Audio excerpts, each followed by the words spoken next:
তাছাড়া সাপের জগতে সবচেয়ে শক্তিশালী বিষাক্ত সাপ হলো কিং যায়। বিশেষ করে ঠান্ডা জায়গায় তাদের সাদা অথবা কালো ডোরা কাটা দাগ থাকে। আর একটি কিং কোবরা সাধারণত 20 বছর পর্যন্ত বাঁচতে পারে। তাছাড়া কিং কোবরা সাপের একটি আলাদা বৈশিষ্ট্য হলো এদের শ্রবণ শক্তি এবং কম্পন বোঝার ক্ষমতা অন্যান্য সাপেদের থেকে বেশি। তাছাড়া এদের উপস্থাপনা অনেক বেশি মারাত্মক। তো এবার কিং কোবরা এবং রাসেলস ভাইপারের বিষের কথা বললে, রাসেলস ভাইপারের বিষ পৃথিবীর অন্যান্য সাপের বিষেদের থেকে অন্যতম। রাসেল ভাইপার সাপ যত বড় হবে তাদের বিষের পরিমাণ তত বেশি হবে। আর রাসেল ভাইপার কামড় দেওয়ার সময় তার থলিতে থাকা সর্বোচ্চ পরিমাণ বিষ ঢেলে দেয়, যার কারণে বেঁচে যেতে পারি, কিন্তু অন্য কোনো রোগের থেকে বাঁচবো না। আর সাপটাকেও বাঁচিয়ে রাখতে হবে, এই কথাটাও বলে দাও।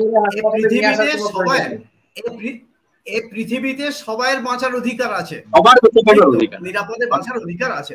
তো আমরা এটুকু আজকের অনুষ্ঠান শেষ করার আগে আমরা যেটা বলছি, প্রত্যেককে ধন্যবাদ জানাচ্ছি। আমাদের যারা দর্শক রয়েছেন খুব সুন্দর সুন্দর আমাদের কমেন্ট লিখেছেন এবং আমি সবাইকে অ্যাপ্রিশিয়েট করছি যে আপনারা এত ভালো কমেন্ট করেছেন। আমরা খুব চেষ্টা করেছি যে বেশিরভাগ প্রশ্নের আমরা উত্তর দিতে।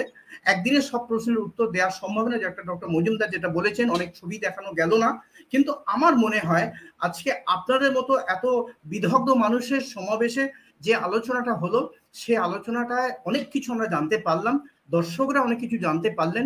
আমার অনুরোধ থাকলো যে আমরা কিন্তু নিজেরা আজকের ঘটনাটা, আজকের প্রোগ্রামটা দেখলাম, হয়তো সবাই লাইভে থাকতে পারলেন না, এটা কিন্তু আমাদের খুব তাড়াতাড়ি ইউটিউব